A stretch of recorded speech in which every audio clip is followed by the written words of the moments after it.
बाजार आज और कल में आपका स्वागत है। इस खास शो के जरिए हम आपको बताते हैं आज का मार्केट का पूरा एक्शन और साथ ही कल का बाजार कैसा रहने वाला है, कल के मार्केट में आपको कहां पर कमाई के मौके मिलेंगे, ये हम आपको बताते हैं। तो आज आपकी तैयारी कराने के लिए हमारे साथ हैं जी बिजनेस के मैनेजिंग एडिटर अनिल सिंघवी। हमारे साथ एक खास मेहमान हैं सेठी फिनमार्ट के विकास सेठी साहब, और साथ ही मेरी पूरी रिसर्च टीम अलग अलग रिसर्च लेकर तैयार है। तो आज कुशल हमें बताएंगे कि बाजार का एक्शन जिस तरह से रहा है उसमें किन किन खबरों की भूमिका रही है। संदीप और पूजा से समझेंगे कल आने वाले 2 अहम नतीजों के बारे में, और देवांशी हमें बताएंगे कि एविएशन सेक्टर की दिक्कतें आखिर क्यों खत्म नहीं हो रही है। और इन सब के साथ रुचि सोया पर एक बेहतरीन रिसर्च हमें बताएंगे संदीप। लेकिन सबसे पहले आपको बताते हैं कि आज पूरे दिन शेयर मार्केट में किस तरह का कामकाज हुआ है। तो आज का दिन बाजार के लिए काफी उतार चढ़ाव भरा दिन रहा। कमजोर खुलने के बाद बाजार में शानदार रिकवरी आई, लेकिन क्लोजिंग होते होते बाजार की सारी तेजी हवा हो गई और निफ्टी करीब 1.25% की गिरावट के साथ बंद हुआ। सेंसेक्स में 400 अंकों की गिरावट देखी गई। आज बाजार पर बैंक शेयरों ने दबाव बनाया और बैंक निफ्टी करीब 2% टूटकर बंद हुआ।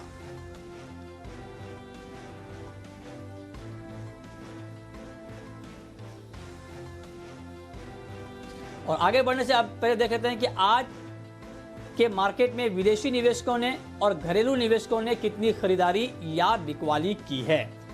तो आज के मार्केट में एफआईआईज ने कैश मार्केट में 491 करोड़ रुपए की खरीदारी की है। वहीं डीआईआईज यानी घरेलू संस्थागत निवेशकों ने 733 करोड़ रुपए की बिकवाली की है।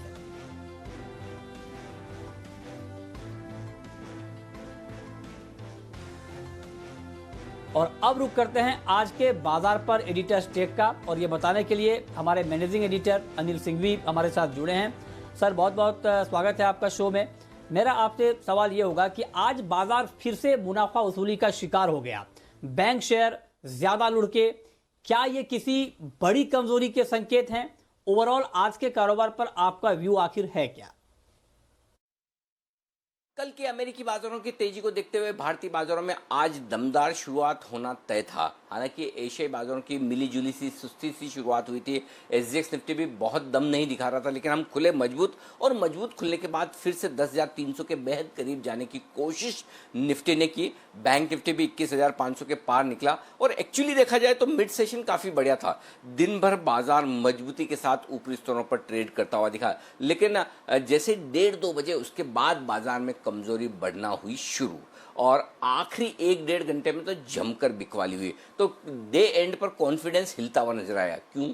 2 रीजन। पहला, अमेरिकी फ्यूचर्स लगातार कमजोर होते हुए दिखे। तो डाउ फ्यूचर जो 51 पॉइंट कमजोर दिख रहे थे, सुबह फ्लैट दिख रहे थे, वो गिरते गिरते 300-350 पॉइंट कमजोर हो गए। तो अमेरिका में आज रात को कमजोरी भरा सेशन हो सकता है। इसको भारतीय बाजार पहले से डिस्काउंट करने की कोशिश कर रहे थे, और वो इसलिए कि आज रात अमेरिका में 2 दिनों की फेड की बैठक शुरू होगी। तो फेड की बैठक में क्या कुछ होगा वो देखने लायक होगा। तो उस लिहाज से थोड़े से बाजार सतर्क होते हुए दिखे, पहली बात। दूसरी बात, जो ऊपरी स्तरों पर प्रॉफिट बुकिंग आ रही है वो साफ तौर पर ये बता रही कि एक नॉन स्टॉप तेजी होने के बाद अब कुछ इन्वेस्टर्स ऐसे हैं, और स्पेशली देखिए कल के सेशन में घरेलू फंड्स की तरफ से दमदार बिकवाली होती हुई दिखी है। तो ऊपरी लेवल पर थोड़ी प्रॉफिट बुकिंग का माहौल भी बनता हुआ दिख रहा है। और तीसरा ये कि बैंक निफ्टी नॉन स्टॉप लगभग 5,000 पॉइंट बढ़ने के बाद अब थकावट के रुकावट के संकेत दे रहा है। 21,500 22,000 काफ़ी लोग ये मान रहे हैं कि ये बढ़िया रेंज है जहाँ प्रॉफिट बुक करके एक करेक्शन का इंतजार करना चाहिए, और कमोबेश वैसा ही होता हुआ दिखा भी है। तो ये कुछ एक कारण थे जिसकी वजह से बाजारों में कमजोरी हुई। ऐसे आप देखने जाएंगे तो कोई खास कारण नहीं, और ये भी कह सकते हैं कि इतनी तेजी के बाजार में एक रनिंग करेक्शन, यानी कि जो हल्का फुल्का करेक्शन आना चाहिए वो आ रहा है, लेकिन ये करेक्शन 2-3 दिनों से लगातार आ रहा है, और एक संकेत ये दे रहा है कि ऊपरी स्तरों पर बाजार को टिकने में थोड़ी सी मुश्किल आ रही है। हाँ, ये बात जरूर है कि निचले स्तरों से खरीदारी भी लौटती है, लेकिन करेक्शन की वजह तो आज फिर से ग्लोबल मार्केट्स ही हैं। तो अमेरिकी बाजार जो कमजोर हुए हैं उनके चलते भारतीय बाजारों में आज नुकसान देखने को मिला है, और निफ्टी करीबन 250-300 पॉइंट ऊपरी स्तरों से फिसला। बैंक निफ्टी लगभग 800-900 पॉइंट ऊपरी स्तरों से फिसल कर बंद हुआ है। तो अच्छा खासा करेक्शन दिन के दौरान बाजार में देखने को मिला है। ओके, तो ये आज के मार्केट पर एडिटर्स टेक। लेकिन अब आपको बताते हैं कि आज के बाजार में कौन कौन सी खबरें थी और उन खबरों के दम पर कहां कहां पर एक्शन दिखा है, ये समझाने के लिए, बताने के लिए हमारे सहयोगी कुशल गुप्ता हमारे साथ जुड़े हैं। बताइए कुशल। जी, तो बाजार में आज कल की तरह ही फर्स्ट हाफ की तेजी के बाद सेकेंड हाफ में फॉल होता हुआ नजर आया। इनफैक्ट आज के दिन में काफी शार्प फॉल आपको बैंक निफ्टी में देखने को मिली और यही वजह रही कि अगर आप निफ्टी में लूजिंग साइड पर देखें तो आईसीआईसीआई बैंक जो है टॉप लूजर साइड पर निकल कर आया। इसके अलावा जो गेनर्स की सूची थी वहां पर ऑब्वियसली जो काउंट था वो कम था, पर 1 से 4% की तेजी जो है आपको डॉक्टर रेड्डीज, इंडसिंड बैंक, सन फार्मा जैसे शेयरों में देखने को मिली। साथ साथ अगर आप प्राइवेट बैंकिंग स्पेस देखें तो यहां पर सबसे बड़ी गिरावट हमें रही। इनका ओवरऑल इंडेक्स देखेंगे तो 2% का फॉल यहां पर रहा, पर आईसीआईसीआई बैंक, एचडीएफसी बैंक जैसे दिग्गज बैंकों में 3 से 4% का फॉल आज के सत्र में रजिस्टर होता हुआ नजर आया। साथ ही एनबीएफसी स्पेस में अगर आप देखेंगे तो यहां पर भी आपको बिकवाली हावी होती हुई दिखी, जिसमें LIC housing finance top losers निकल कर आया। इसके अलावा अगर आप मेटल काउंटर्स देखेंगे तो यहां पर भी आपको एक फॉल नजर आएगा। काफी अच्छी मजबूती लास्ट वीक बनती हुई नजर आई थी मेटल काउंटर्स में, पर आज के दिन में अगर आप देखें तो यहां पर भी आपको बिकवाली हावी होती हुई दिखी, जहां पर JSW steel, Hindalco, Tata steel जैसे शेयर शामिल थे। पर सेक्टर स्पेसिफिक देखेंगे तो एक स्पेस ऐसा था जहां पर मजबूती आज के सत्र में लगातार बनती हुई नजर आई।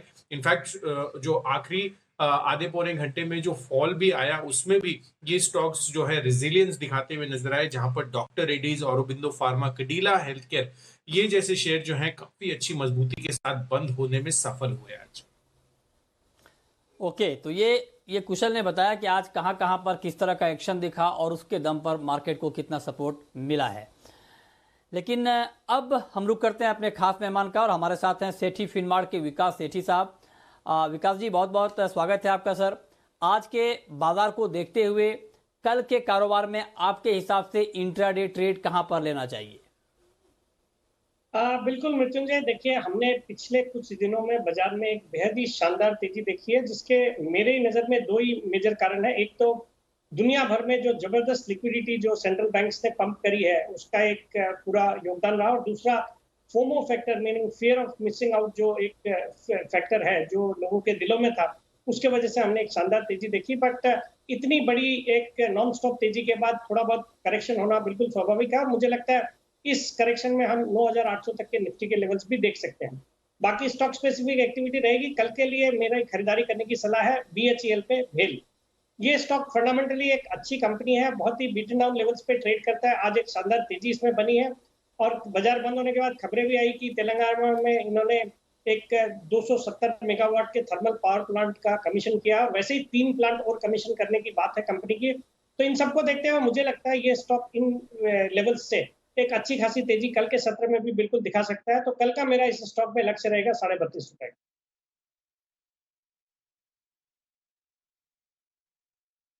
जी, ठीक है, आपने ये इंट्राडे के लिए बताया, लेकिन पोजिशनल ट्रेड करना हो तो कहां पर करना चाहिए?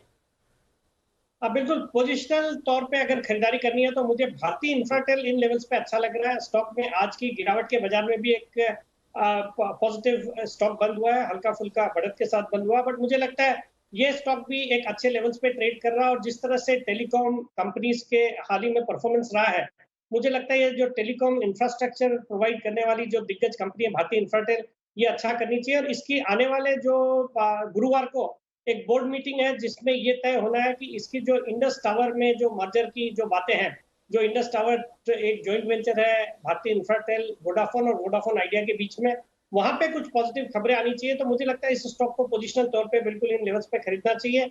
मेरा 7 से 10 दिन में इस स्टॉक पे 260 रुपए का टारगेट रहेगा। ठीक है, तो ये इंट्राडे और पोजिशनल ट्रेड आपको कहां पर करना है, कहां पर आपके लिए फायदे का सौदा होगा, ये सेठी जी ने आपको बताया।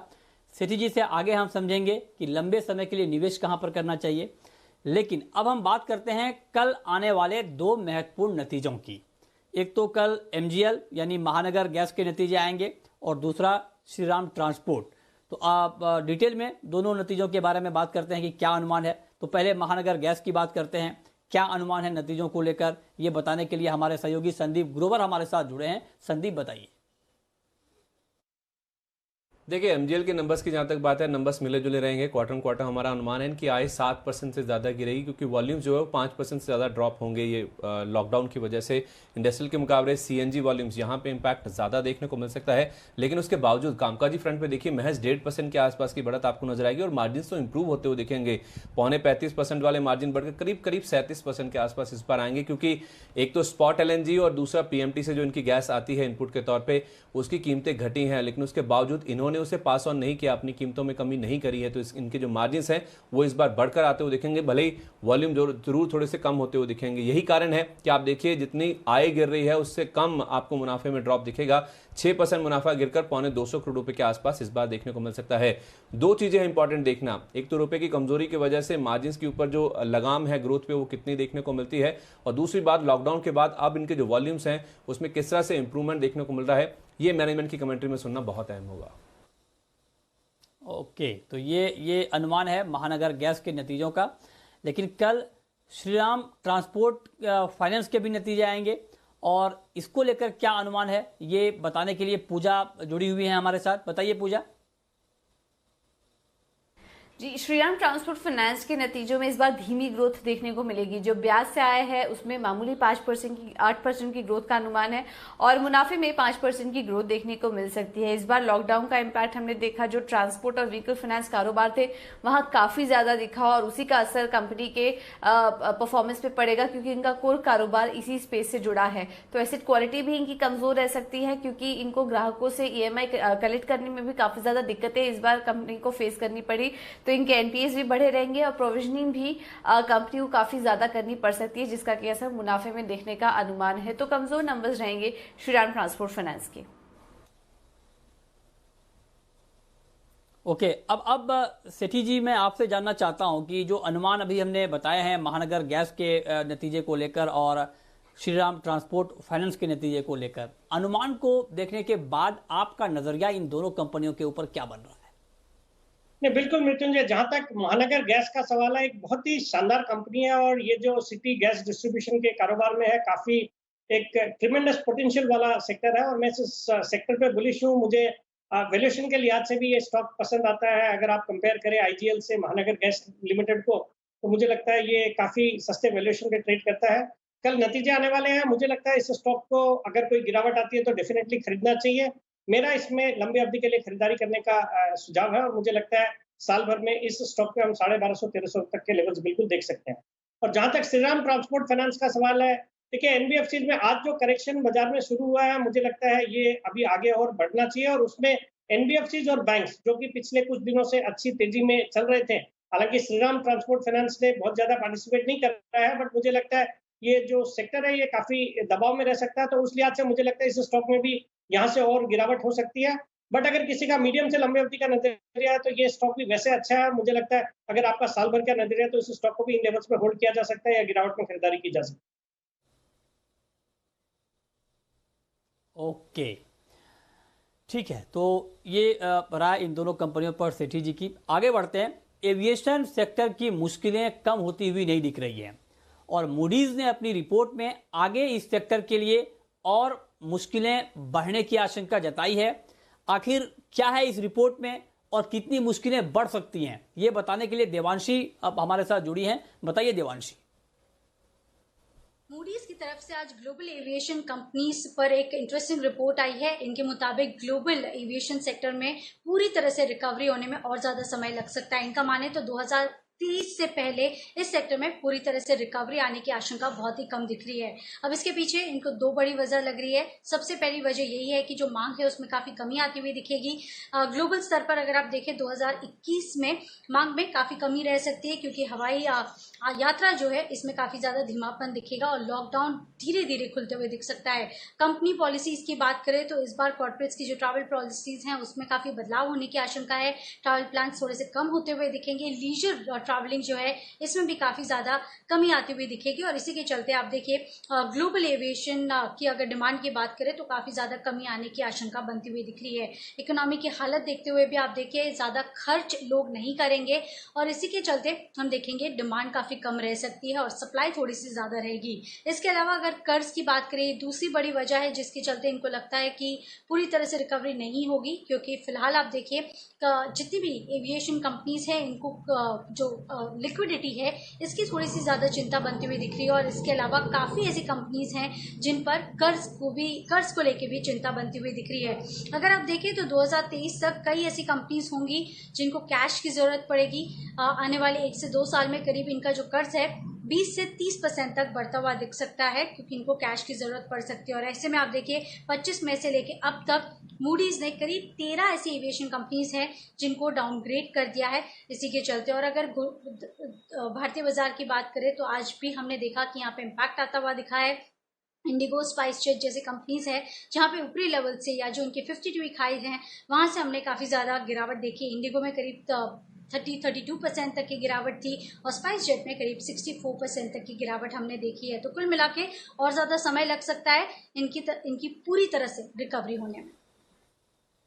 ओके, अब सेठी जी, ये जो अभी आपने रिपोर्ट देखी कि मूडीज ने अभी और हालत खराब होने की आशंका एविएशन की जताई है आगे, तो ऐसे में क्या व्यू होगा आपका? आप क्या नजरिया अपना रखते हैं इसके ऊपर? बिल्कुल मृत्युंजय, ये जो सेक्टर है बिल्कुल अवॉइड करना चाहिए, बिकॉज जिस तरह के नतीजे भी हमने देखे हाल फिलहाल जो इंडिगो ने पेश किए थे, नतीजे भी काफी कमजोर थे। और मुझे लगता है ये जो जितनी, जैसे देवांशी बता रही थी, जिस तरह की तकलीफों से ये सेक्टर जूझ रहा है, मुझे लगता है जब इनके हालात सामान्य होने में अभी काफी वक्त लगेगा।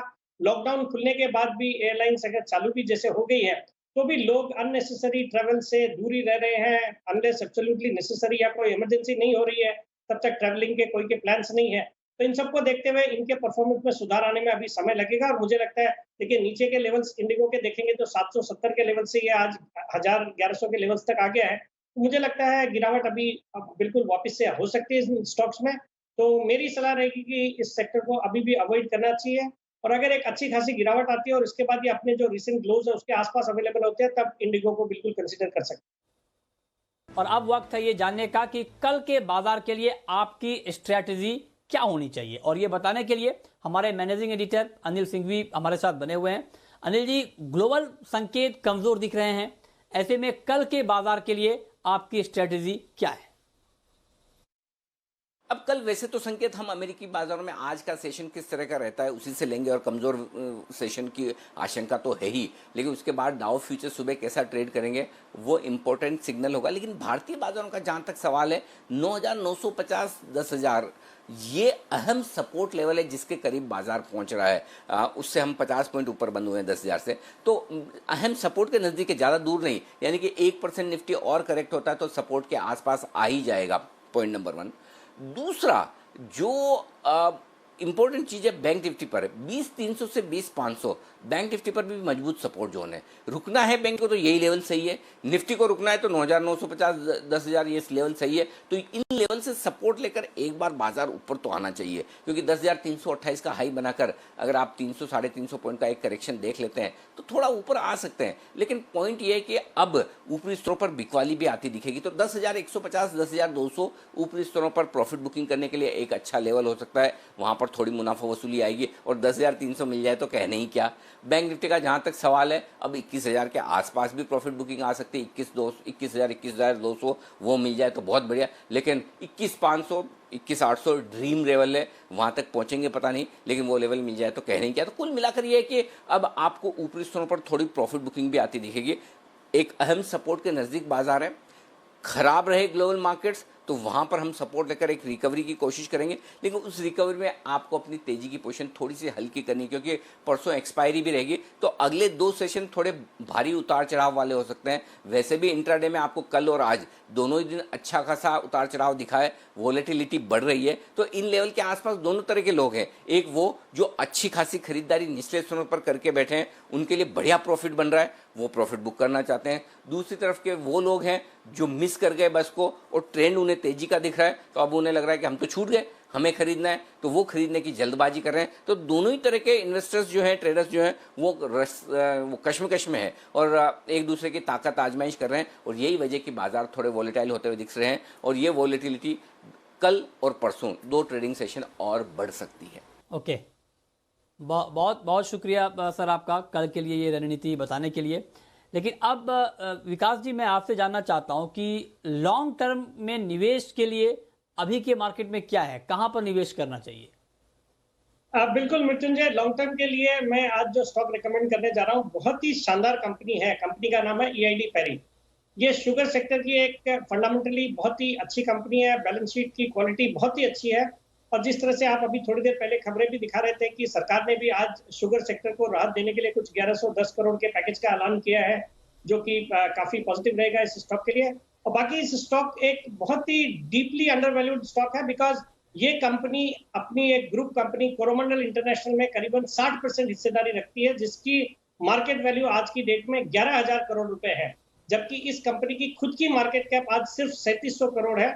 तो काफी डीप डिस्काउंट में, अगर आप होल्डिंग कंपनी के डिस्काउंट को भी छोड़ दें तो भी ये काफी डीप डिस्काउंट पे स्टॉक अवेलेबल है। मुझे लगता है ये स्टॉक बहुत ही अच्छा करना चाहिए, और वैसे भी एग्री सेक्टर को बिलोंग करने वाली कंपनी है, जो कि नॉर्मल मानसून की वजह से प्लस सरकार का जो ध्यान है एग्रीकल्चर और रूरल इकोनॉमी पे, उसकी वजह से अच्छा करेगी। मुझे लगता है इस स्टॉक को करंट लेवल्स पे खरीदे।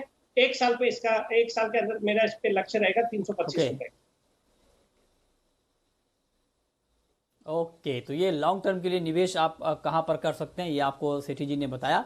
लेकिन अब वक्त है ये जानने का कि कल के मार्केट में आपके लिए ऑप्शन का ट्रेड कैसे बनेगा।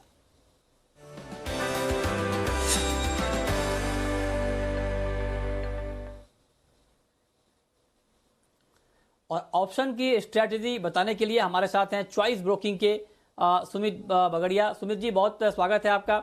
बताइए सर, कल के मार्केट में ऑप्शन के जरिए कहां पर कमाई के मौके बन सकते हैं? धन्यवाद मृत्युंजय। कल की मार्केट में ऑप्शन के जरिए 2 स्ट्रेटेजी है मेरे पास। पहली स्ट्रेटेजी है इंडिगो के ऊपर पुट लेने का सलाह रहेगा। इंडिगो का चार्ट स्ट्रक्चर वीक लगता है। 1080 का पुट आज की क्लोजिंग 60 रुपए के आसपास है, तो इसके आसपास लेने का सलाह रहेगा। इंडिगो में मेरे को लगता है यहाँ से और भी नीचे का गिरावट देखने को मिल सकता है। तो 1080 का पुट का टारगेट होगा ऊपर में 80 रुपए से लेकर 90 रुपए तक का, और 40 रुपए का इसके अंदर स्टॉप लॉस लगा सकते हैं। इंडिगो के बाद जो दूसरी स्ट्रेटेजी है जिसमें काम करना है, वो भी पुट लेने का ही सलाह रहेगा, यानी मंदी करने का सलाह रहेगा। PEL, Piramal enterprise limited. Piramal enterprise limited का 1060 का पुट जो कि 70 रुपए के आसपास।